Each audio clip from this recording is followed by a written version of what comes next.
Ghost schools and non-binary fools.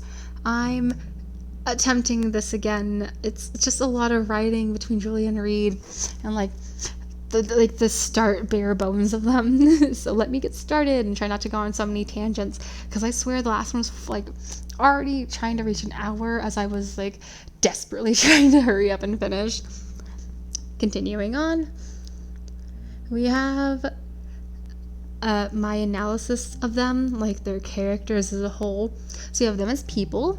Reed's trauma takes place in town, which motivates him to do these jobs, which you don't know. He like takes hit jobs, but he's not a mafia. He just like he takes these jobs that people would normally try to do on their own and get detention for, and does them for him or for them. Sorry, can't speak. And his trauma, which takes place in town, motivates him to do those so he can leave as soon as possible. Many people either forgot he existed or didn't know him at all when they first met him in first grade.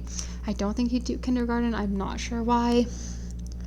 And then when he reappears in 8th grade, when he began running jobs and looking and feeling completely different to his previous self, most people didn't know him at all. He seemed completely different. His tall stature helps him to be intimidating. It's a bonus that the people around him fear him, which makes him feel a little more secure. People to trust? Not besides his sister. Kids? Not really. Yeah, kids are a yes. And then for Julia, we have Julia's neglect has led her to be unprepared for the fast-moving world outside her house. Her need for contact and intimacy and a lack of understanding of most things social motivates her to surround herself with as many people as possible. However, she often gets overstimulated easily. Many people tend to poke and prod her into a panic or to shutting down, because there are days where she cannot see and days where she cannot talk. Her other walk-in closet, because she's filthy, stinking rich and has two, serves as her haven for the worst days. She doesn't understand what a healthy relationship of any kind looks like. I expect a lot of weeping. And how does this interact?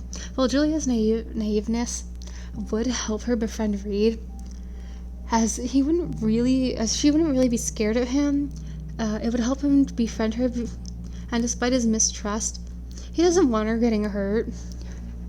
Because after their first call, when she needed him to pick her up, after being poked into a panic, he knew he at least had to help her understand when people want to hurt her.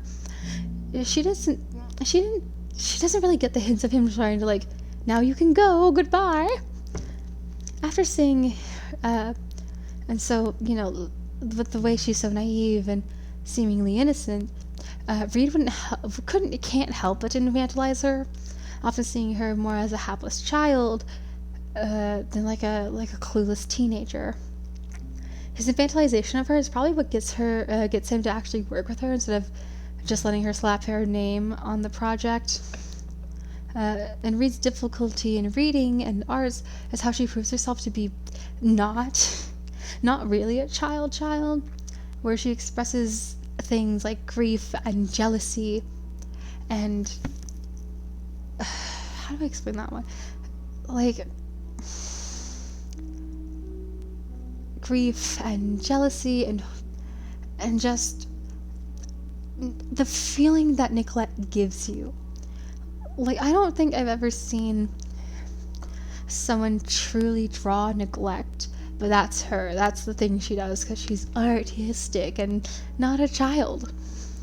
And continuing on, and reading-wise, she's actually really good when it comes to reading and interpreting and understanding the source material. Reed is strangely stoic and super expressive, so Julia treats it like a game to understand them all. Sometimes Reed finds her crying, all of her crying, to be kind of annoying, but Julia has days where Reed has to treat her like a child because she's so dissociated that she cannot see the things in front of her. And Reed doesn't need her per se, but it really helps him when she reads them their homework assignment, or more specifically, their English and home ec assignments. I just have a little headcanon here that Reed would learn medicine, medical herbalism, and Julia would read a magical herbalism, and I think he would be taken aback by the fact that she does curses, because she's a witch, but she does curses. And then I have this little explanation thing where it's like, oh god, okay, well, I can read it through, some of it.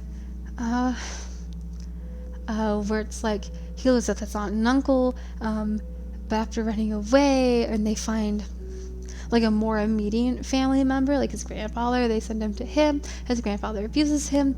Reed attempts to kill him and thinks he killed him.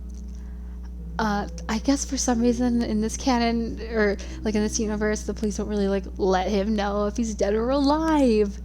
But no, he's alive and in jail. So after being abused for countless years, Reed would finally be like, he would be, you know, changed, but back with a safer family. And he's in his junior year, and I think between that time and junior year, he has tried to kill himself, has failed, but tried. So things like slitting his wrist and slitting his throat and slitting his ankles. Not healthy at all. If you're doing shit like this, please go see a therapist. Please call the suicide hotline. I know. I've done it once or twice. I know it's not the most, like, it's not the easiest thing to do, but please do it if you need it. Just do it. It's okay. I promise it's okay. Continuing. He would also have cigar burns along his arms and legs, but the ones on his chest are not from him. It's from his grandfather. And there are a couple of lash marks across his back, I believe, where he was, like, whipped with a belt. Horrifying, I know. I also believe he would, like, have a pair of dog tags. Okay, how do I explain this? I think he would have multiple dog tags, not just his own dog tags, because he made it like a found family moment in the foster care system, where he met friends he really liked to trust, and then had to, you know, leave the system, so they left, and, you know, he got taken from them. Oof, ouch. So he has their dog tags, and they have his dog tags, all on their, like, dog tag and holder. Very cute. It's just, it's nice, okay? So, anyways, so when they finally meet up together in math, which I think they'd be, like, juniors, so, like, algebra 2 or whatever, she's really bad at it, and he notices how really bad at it she is, and for some reason, because she reminds him of a child, he's like, I'll help you, which is very kind. I know, wow. And then when he finds out just how, like, toxic her friends really are, he swallows his pride and decides to stick with her. And it takes several months before he's able to give her any sort of romantic like any romantic feelings. He does have ADHD, you know, where he, like, hyper focuses, but he's very impulsive, and he's easily drawn away from the things he was doing. Lots of fidgeting and tapping. Lots of, like, just, like, kind of, like, stemming, rocking back and forth, tapping his foot, tapping his fingers, like, rubbing textures. Yeah. He's also very argumentative, but I just think that's a him thing and not, like, an ADHD thing. There are a few times when he genuinely thinks, like, really thinks. It's times where Julia is, like, crying, or she seems angry. She's not a very angry person, so if you got her there, I think you're in trouble, okay? You know, she's one of those, like, characters where, like, oh, she's so calm, but you finally made her mad, and now you know you're in deep shit. That's that kind of thing. Yeah. So, for general plot, I think they become friends, and, like, it's the next school year, you know, they're still friends, they're still hanging out, they're still super cute together, and, you know, she's like, I'm in love with you, oops, and he's like, oh, you know, speechless, I know. Yeah, but it's cute and it's kind. I do have this beginning where she did have a friend her sophomore year, and then that friend left, and she was in love with her friend's brother, Kevin. That's not really his name, but, like, it's a better name than the one I assigned him, so Kevin. But he's a dick. That is not a good like relationship thing. I have it written out where it's like what the letter says, you know, it's like a guideline for making rules, and then also you know, you shouldn't be scared of the people you love, which is so sweet. Aw. but also true. It's also true. I think everyone would know just by looking at him that Reed's the troublemaker. He smokes in the hallways, and then he has like candy cigarettes at times where he's like tricking the teachers. He's like, I finally caught you. But like, no, you didn't. It's candy, stupid. I feel like he'd be that pretentious. I fucking love it. Yeah, and Reed carries like pocket knives, and he smokes, and he tries really hard to act cool and bad, but he's got a soft spot. He's nice. Yeah. And then I have this moment later where they're out together, and Reed's like, oh my god, my grandfather, you know, he's not dead, dun dun dun. Super scared, although he wouldn't want you to actually know it. And instead, he's like trying to push her away and just kind of like leave the area, because what an incredibly unsafe thing. Right? But it ends with the two of them getting shot. I think both of them would be injured just because it makes it kind of nice. I think it's him who tries to solve it, you know, where she's like at his side and she gets shot and like the bullet enters him but doesn't exit him, so he's less likely to die and pass out from blood loss. Yeah, so he's like trying to get her to stop bleeding, and he's like, it's fine, like trying to convince himself more than her. And then when she's like starting to lose her grip and pass out and get cold, which is so unnatural for her to be cold, such a warm person.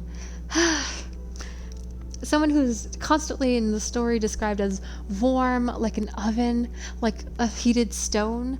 Someone who is so warm in a way that is gentle and kind. To finally be cold, oh, it would rip my heart out, I swear. And he meets her eyes and he says, don't leave, I need you.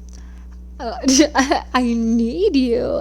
Girl, I would die. I think that would just kill me.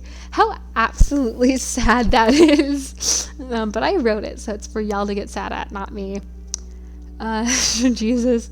Okay, and then we have like some stuff about him. I know I talk about them a lot, but I have like a section about him where it's like he smokes openly in the hallways, but sometimes it's a candy cigarette or a sucker, you know, like a lollipop. And if there's a certain way for his hair to be done, it's literally impossible, and I don't even think he would bother. I think at a time he tried to paint his hair green. Is a hard no. No. Goodness. But also, Julia's friend that moved away had a bird named Sanjay that liked her way more, right? That liked her more than the owner. And so she got to keep Sanjay the bird. It's a little blue Indian ring neck. It's super cute. You gotta check them out. They're so cute. Okay. And then Reed has like a massive dog, like a super massive dog. His name is Jackaboy, aka Jack. Very cute, very fluffy. Does cause his sister allergies. It's cute. Okay, it's cute. And then I have like a little section about like, well, what club would he join? It'd probably be like the debate club, except I think they would use him more for practice than actual debate, because he goes from the topic to like just attacking a person and pointing out their character flaws in the short minutes that he's met them, and like the way that they're dressed and the way that they speak, and just being like a all-around dick, and then also arguing their point but his point. And it just becomes him arguing with himself at that end, just arguing with himself and insulting the other person who can't even get a word in. Ugh. Yeah, and then I have here just like the way I would map this out was like someone who's kind to you, and then it's just like a profile of like hands on Julia's face, and then someone who's fun to you and cut to like fun with, someone to like hang out with and be fun with. It was just like faceless shots of like of a party, and she's in the center, still faceless, because I'm not going to do a full face reveal on the first page. Someone who gives a shit about you, right? And then we just cut to like faceless people, and like the people around her are faceless, and you finally get to see her face, and she's like clinging to people, and she looks so content. And then also, lastly, you shouldn't be with someone who you claimed. You shouldn't be scared of anyone you claim to love. And we just cut back to this guy. His name's Kevin. I'm gonna probably choose his name to something stupid like Steve. Steve. I know, but it's fine. It's fine, and it's cute, and I know it's cute. Oh God. Okay. God. Do I even? I don't even know if I have this saved, but I'm gonna look real quick. Yeah, I'm searching. Ooh. Oh God. Oh God. Well, like I have this scene with them in the end where like they're together in the hospital, you know? Oh God, I don't even know how to like frame this. Like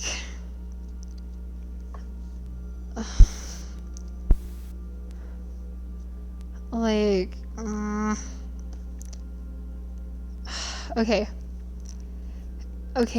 I think I get it. Okay, where it's like the two of them right at the ending. I know I'm stuttering so much here. I should have totally planned this out a little better, but did I? No, I did not. But you know what? I'm back in the chat. I'm going to read the chat to you. I'm going to read the chat to all my viewers. Hello. You don't even know who I'm chatting with. Just know damn well that I am chatting. Okay. So, we have the two of them, right? He's dangerous, and like they're at this scene. They're at the, like, I was gonna say it's sort of like a Renaissance fair, but in all honesty, I think it's more like a pagan fair thing, where it's like, oh, maybe it's midsummer, or like, and maybe it's like first harvest or whatever, something early on. Litha, maybe? I think that's the same thing. I don't fucking know. The equinox, the spring equinox, maybe. I think that one's also great. My birthday falls pretty close to that, but it's never on the day, which sucks. Anyways, sorry for the ramble. You can clearly tell I'm stalling. Ugh. It's fine. I was just looking for the super cute one thing that I wrote and didn't save like a dumbass. Okay, so we have two where I could see him still doing so. Let me read. Okay. So I written out, you know that thing I read to you earlier where it's like, oh, he's telling her about how like he thinks he killed his granddad, and then her friends find out because they're like trying to get revenge porn, thinking they fuck. They don't. I swear to, I no. All right, and just like, if anyone ever, I swear to God, ever tried getting revenge porn or does revenge porn, you take that shit to court. I don't care how embarrassed you are. You take that shit to court. It's very illegal. Like, so illegal. I swear to God. Ugh. I hate people like that. I hate guys who think that it's fine. Like, just fuck them. Ugh. Sorry, getting off topic. I do have strong opinions about shit like that. Ugh. Okay. So, we have we have my response to the previous thing. Ugh. Yeah, okay. And so we could have it to where it's like, we're like, so when they go to that Ren fair and get shot and stuff, I think there'd be a moment of struggle where it's just like, fuck, there's a gun, you know, or it clicks, oh fuck, there's a gun, and he has to wrestle the gun out of his fucking hands, shoots him, the grandfather, shoots him, Reed shoots him, fuck yeah, fuck yeah. Listen, I love comeuppance. I love when people get their comeuppance. I do, I swear to God I do. Oh, it's really nice. I love it so much. Sorry, I gotta stop getting off topic. Oh, continuing on. This could lead to a second scene where Mr. Aslith tracks Reed down. It's like a big dramatic moment. And, you know, if Reed's blacking out, Julia's like, I am so sorry. And, you know, she's blacking out. It's like, he's like, it's muttering. It's like, it's fine, trying to, like, fix her and her wound and keep her alive. And then with the second one, I think this could be how Reed goes blind in one eye, because they do have this ending with them where he does go blind in one eye, like an epilogue moment where he's blind in one eye and it's the two of them together, and he's learning, and like she's helping him learn how to like get a sense of death back and like depth perception. It's very cute. I do way too much research on shit like that to not use it. Oh, it's so cute. Okay. So I have this thing where it's like I can see her friends being the point of different catalysts to the actual point where she needs to let go of them. But I thought option 2 with the one where they get shot, it's just like a much better ending. I can only think about that. It's the catalyst. It's beautiful and it's perfect. Right? You take part of part 1 where it's like, oh, people think he's a killer and blah blah blah because he thinks he killed his grandfather. And we get to part 2 later on where from mentioning the grandfather to grandfather appearing. Beautiful. It's just beautiful. I like foreshadowing like that. I don't even think it's foreshadowing or even subtle. Anyways. Go. So I make this little comment on her like confessing to him that she's in love with him, right? And it's like, I don't think she would like kill herself. I think she would avoid him, but I don't think she would kill him. Or she'd like backtrack at his dick, or like, ha, or he's like in silence, and she's like, ha, yeah, you know, some shit like that. I'm not even doing good at this. Jesus Christ. Anyways, I can definitely see herself convincing herself that she just won't find anybody else ever, and she usually just gives up on asking people for things if she asks twice. And they like give her a no or no response, in which case she'll just do things on her own or do it herself. Yeah, but I can definitely see her convincing herself that she won't find anybody. Like she'll just wait for someone else to come to her and be like, I think you're cute, after she gets like, quote, rejected, but not really, because he's just like shocked someone would love him. I know, so crazy. I especially love their dynamic like that, where he's like, this doesn't make sense because he's all dark and gloom, and I murdered someone, and she's like a ball of sunshine, mountains of love. She's kind. She wants to be a mom, you know, something like that. That's just like, I don't know, man. I don't know. Anyways, I would definitely break my heart on that like second part where he's the one who is like going for her and like trying to get her to not die. It's just so sweet. Oh, okay. And then, you know, I don't know if he'd like Sanjay, simply because I 100% believe that like it's a thing, you know, because Sanjay's really loud and he's like hypersensitive to hearing and smell and like touch in a weird way, but not a weird way. I don't even know how to explain that last one. I don't even think I'm gonna like use it all that much either. Ugh. So,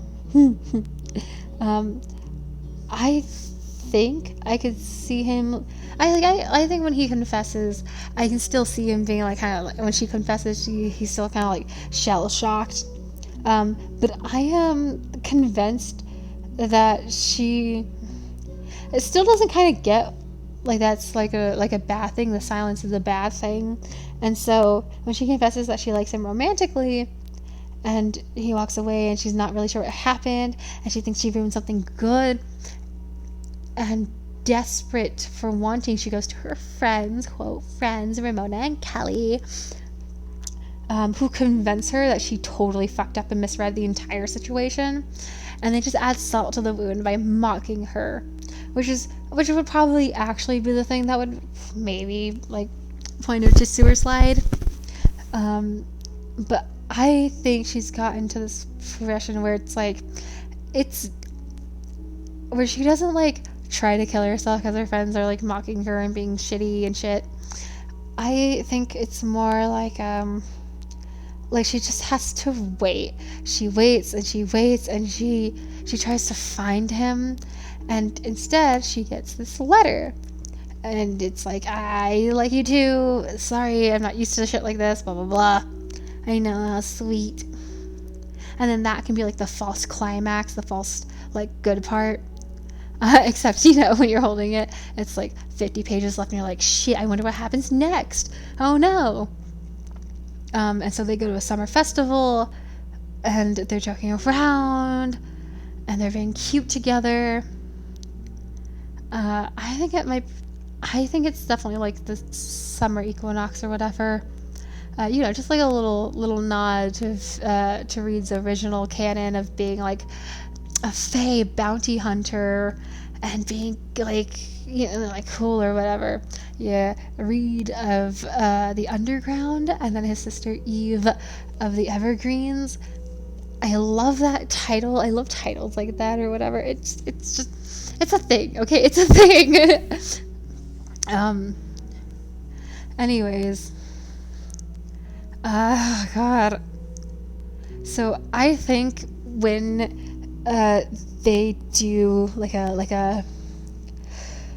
I think she wouldn't listen to him because she has a bow staff and doesn't quite get the kind of danger he's talking about, because she's still kind of dumb, but so it's gonna be like a close call, and like she's calling the police and she's telling him shit because she got shot and he got shot, and like they're calling the police and now they're just lying on the ground. It's just like laying on the ground, and he's like trying so hard. And I think if she still has consciousness, she would lie to the ambulance and the EMTs, being like, we're married, right? And just like pulling out the credit card and like pulling out the money to pay for this shit. And there's just like this soft moment afterwards where she's helping Reed adjust his eyes, like to the loss of an eye and the eyesight. And I can just see them being like, I love you and I love you too. Or like she doesn't really like, it doesn't click for a moment because it's like the first time he's like, I love you too, very cute, and she's just so happy. It's so sweet. It's just so sweet. You know what what scene I want to write in? I have this scene in my head with them where they've reached this point where he's in love with her and she's in love with him, and like he's trying to show it, and what better way to show a touch-starved person than touching them and cupping their cheeks and kissing her forehead. That's the scene I want to write in. It's so cute. Oh my god, I've been ranting for like the last 30 minutes, fuck. But no, it's the thing I want to write in where he cups her cheeks and he kisses her forehead, and it's so cute. Girl, it's so cute. Or like they hold hands more often. I don't think he'd hold her hand in public, but I think like if they're at his house or whatever, they're just holding hands, or they hold hands in the library in private when they do their homework together. So cute. Okay. And then like okay. I'm gonna read this part that I read to you because I finally found it. I'm so sorry, this took forever. So, with a shaky hand, Reed brushes the hair out of her face. He can feel her gripping onto his shirt. fear evident in her eyes, and he presses his hoodie against her rapidly bleeding wound. "Hey, it's okay. It's fine. It's fine. You're okay," he says, softly murmuring the words of comfort. He presses down the wound, really trying to lessen the bleeding. He won't meet her eyes, but he won't stop talking, and eventually her grip grows weak and she is clearly nodding off, and she is trying so hard to keep herself awake. And he presses a small kiss to her forehead before meeting her eyes. They're trying so hard to stay open. And he says to her, "Hey, don't leave. I need you." Oh, it hits so hard. But I also wrote, or conversely, she kept blinking away her tears despite the quick pace. She ripped up her skirt, using them as a makeshift towel. "I'm sorry. I am so sorry. I should have listened to you." And she's choking on her words, and she's trying so hard to keep herself from crying. "Please don't go. Please. I love you. I love you so much. I am so scared, and I don't know what to do." And she's begging, "Stay. Stay. You are the only person I have left. You are the only good person I have left. Please don't leave me." Ugh. And like as she's pressing down his wound, and she takes one of his hands and she kisses his palm, and she's like, "I love you so much. I just love you so much." I'm just like, oh, this is literally dying. This is like I'm just dying. It's oh. It's so sweet. Oh my god. My friend gave me this idea. It's like, okay. I listened to the thing again where it ran out of audio, so it just went to more audio. Yeah, I don't know if you can hear in the background, but it's piano, it's music, it's classical.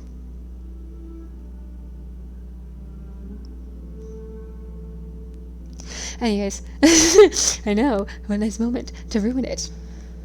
Anyways, so now that his grandfather has seen that he's older and he seems happy, he seems so happy. I don't think he would give a shit about hurting Julia in the process. So in this world, I believe that he has a gun and a knife. So when he comes and he aims the gun, I think we would knock him down, and a fight, and then he loses an eye because knives. And then while this is happening, Julia's calling the police, and she's not very subtle about it either.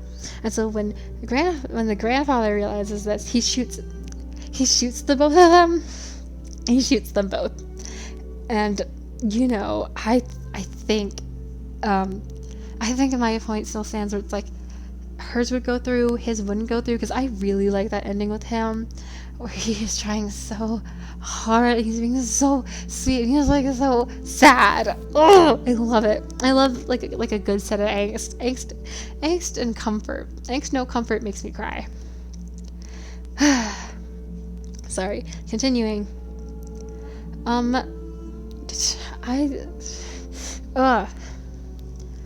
I think at that moment when she's injured and shit, he's trying to stop the bleeding, but she's also trying to stop the bleeding, and she's like, "Fuck," and they're like, "Fuck," because he's happy, and then this bastard came back to ruin it all.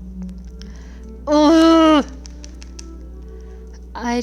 It's so good. Honestly, it's so good. And anyways, I have this little moment where she's just constant enough to tug on the EMC worker, or the emergency care worker, and she's like, "We're married. Our last name is Westgarden or whatever." And I'm like, "Oh, it's so sweet. That is so sweet." Oh, I'll just never. Okay, and then I have this scene later. God, this is taking forever. I have this scene later where he wakes up in the hospital, and she is he's like, she's not there, and so he gets up out of the bed, and he gets up out of the bed, and he drags dragging himself along the wall, and he finds her room. I like, normal hospitals would never let that happen.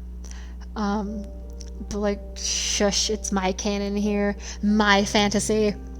Anyways, and he finds her in the hospital, and he just like lays down next to her and holds her hand, and it's so cute. It's just so sweet, right? Oh god, sorry, I still have to finish saying like the shit.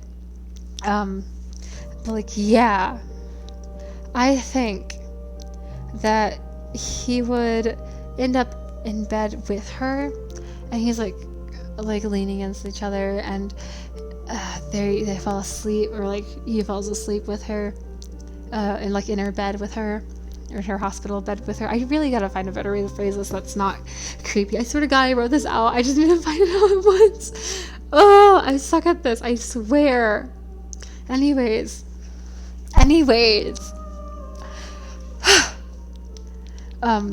He ends up in a hospital bed together, and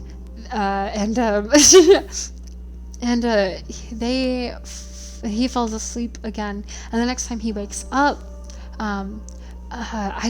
she's awake, but she has her eyes closed, and he doesn't know that, and he like brushes the hair out of her face and kisses her forehead, or like her temple or whatever. And he's whispering, "I love you," or whatever, and she just like presses herself up against him. It's like, "I love you too." It's super sweet. Like, what am I to say? It's so sweet. Anyways, let me just not right now. I swear to God, I'm so lame. You know what? It's true. I'm a sucker for like instant comfort, and I'm a sucker for like the emo person, the hard-boiled pessimist is in love with this ray of sunshine. It's my favorite dynamic. I swear to God, I literally love it. But yeah, that's their like boiled down story. I don't even know what it is.